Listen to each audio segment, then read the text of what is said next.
റസിയക്കുട്ടി, അനക്ക് ഓർമ്മ ഉണ്ടോ നിങ്ങളുടെ ഈ മുറ്റൊക്കെ അന്നിങ്ങനെ സിമെന്റ് ഇട്ടതല്ല, അന്നിങ്ങനെ ചാണം മെഴുകിയിട്ടുള്ള മുറ്റായിരുന്നു.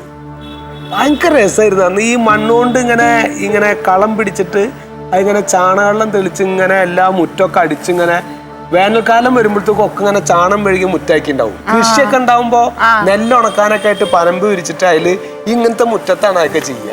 ഭയങ്കര രസമായിരുന്നു അന്നത്തെ കേട്ടോ. രാത്രിയൊക്കെ എന്റെ വാപ്പൊക്കെ എന്നെയും കൊണ്ട് ഇങ്ങടെ ഉടുക്ക് വരും. അന്ന് റേഡിയോ നാടകം ഉണ്ടാവൂലേ? ഇപ്പൊ റേഡിയോ നാടകം കേൾക്കാൻ വേണ്ടിയിട്ട് ഇവിടെ ഇങ്ങനെ ഈ മുറ്റത്ത് ഇങ്ങനെ ഒരു പായ വിരിച്ചിട്ട് എല്ലാവരും പാടെ ഈ റേഡിയോ നടുക്ക് വെച്ചിട്ട് അതിന്റെ ചുറ്റും ഇരിക്കും. എന്നിട്ട് നാടകമൊക്കെ കേട്ടിട്ട് അതിന്റെ ചർച്ചയും കാര്യങ്ങളൊക്കെ ഭയങ്കര രസമായിരുന്നു. ഞാനൊക്കെ ഇവിടെ ഓടി കളിച്ച് നടക്കണ്ടാവും അന്ന്. ഇവിടെ വന്നിട്ടാണ് റേഡിയോ നാടകം കേൾക്കണല്ലേ? ഇവിടെയാണ് അന്ന് റേഡിയോ ഉള്ളേ, എല്ലായിടത്തും റേഡിയോ ഇല്ല. നിങ്ങളുടെ വീട്ടിലൊന്നും റേഡിയോ ഇല്ല, എന്റെ വാപ്പാന്റെ അടുത്തേ ഉള്ളൂ. അപ്പോഴത്തേക്കും എന്റെ വാപ്പാന്റെ അഹങ്കാരം തുടങ്ങി. എടി പെണ്ണ, അന്ന് എന്റെ വാപ്പ എന്റെ വാപ്പ എന്ന് പറഞ്ഞിട്ടൊന്നും ഇല്ല. ആരേലും കയ്യിൽ എന്തെങ്കിലും ഒരു സാധനം ഉണ്ടെങ്കിൽ അത് എല്ലാവരുടെയും പാടാണ്. അന്ന് ഈ ജാതി സാധനങ്ങളൊന്നും ഇല്ലല്ലോ. അല്ലാണ്ട് പിന്നെ ഒരു കാര്യം പറഞ്ഞ അതിന്റെ അഹങ്കാരത്തിൽ നമുക്ക് അങ്ങോട്ട് കയറിയ ജോസിറ്റി എന്താണ് എന്താണ് രണ്ടാളും കൂടി ഇരുന്ന് പറയണത്? ഞങ്ങള് പഴയ കാര്യങ്ങൾ ഓരോന്ന് പറയുന്നത്. മറ്റത് ഞാൻ അടിച്ചിട്ടാ വരിക. ഇന്നലെ പറഞ്ഞ കച്ചവടമില്ലേ, ഇന്ന് രജിസ്ട്രേഷൻ നടന്നോ? അത് ഇച്ചിരി വാക്ക് വന്നിട്ട് കേട്ടോ. ചെലവ് ചെയ്യാന്നൊരു വാക്ക് പറഞ്ഞിട്ടുണ്ട്. അത് പറയാനാ ഞാൻ വന്നത്. എന്താണ്? നമുക്ക് 3 ഫാമിലി കൂടി ഒരു ടൂർ പോയാലാ? തരക്കടില്ല, അത് കലക്കും. അതല്ല, പക്ഷേ ഞങ്ങള് ഉണ്ടാവൂല. അതിന് കുഴപ്പമുണ്ടോ? എവിടെ പോണ നിങ്ങള്? അല്ല, ഞങ്ങള് ടൂറ് പോവാണ്.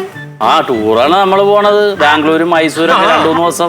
അങ്ങനെയില്ല, ഞങ്ങള് വേറൊരാൾക്ക് വാക്ക് കൊടുത്തു പോയി. അയ്യോ, പരീക്കാക്കല്ലല്ലോ. അല്ല, വേറെ ആർക്കാണ്?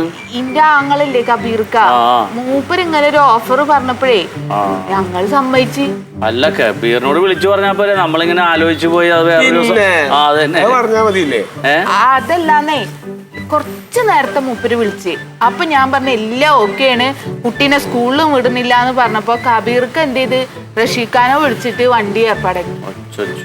അപ്പൊ ഇനി എങ്ങനെയാണ് മൂപ്പര് ആദ്യമായിട്ട് ഒരു ഓഫർ പറയുമ്പോ ഞാൻ അങ്ങനെ വെറുപ്പിക്കും. അതാണ്. അല്ലടി, അതെ എന്താ അറിയോ ജോസുട്ടി, ഇപ്പൊ ആ ടൂർ പ്ലാൻ ചെയ്യണ സമയത്ത് തന്നെ നമ്മളൊക്കെ ആ ലിസ്റ്റിൽ ഉണ്ട്.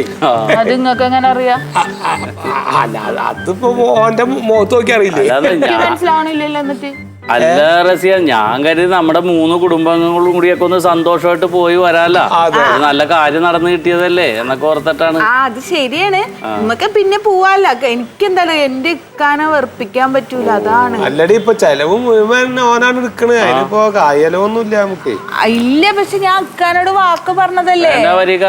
ആയിക്കോട്ടെ, ഞങ്ങൾ ഒറ്റക്ക് പോണതും നമ്മളെല്ലാരും കൂടി പോണതും തമ്മിലൊരു വ്യത്യാസം ഉണ്ടല്ലോ. അല്ല, നമുക്കും അങ്ങനെ ഒരു ആഗ്രഹം ഉണ്ടായി. ഇപ്പൊ റസിയ മുടക്ക് പറയുമ്പോ പിന്നെ എന്താ ചെയ്യണ? ഈ റസിയ കബീറിനും റഷീദിനും നാട്ടുകാർക്കൊക്കെ വാക്ക് കൊടുത്തെങ്കിൽ അത് നടക്കട്ടെ. നല്ല മനുഷ്യര് വാക്ക് തെറ്റിക്കാൻ പാടില്ല. ഞങ്ങള് പോയിട്ട് വരാന്നാ. നമുക്ക് പിന്നെ പോവാലോ. പോവാ. അങ്ങനെ തീരുമാനിച്ച പിന്നെ ഇവിടെ നിന്നിട്ട് എന്താ കാര്യം? അല്ല,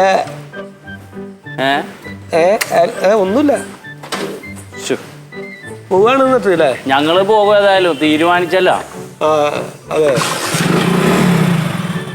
എന്തായാലും വ്യത്യാസം ഉണ്ടെ വിളിച്ചോ. നമുക്ക് വ്യത്യാസം ഉണ്ടാവും. അല്ല, വ്യത്യാസം നോക്കാം നമുക്ക്.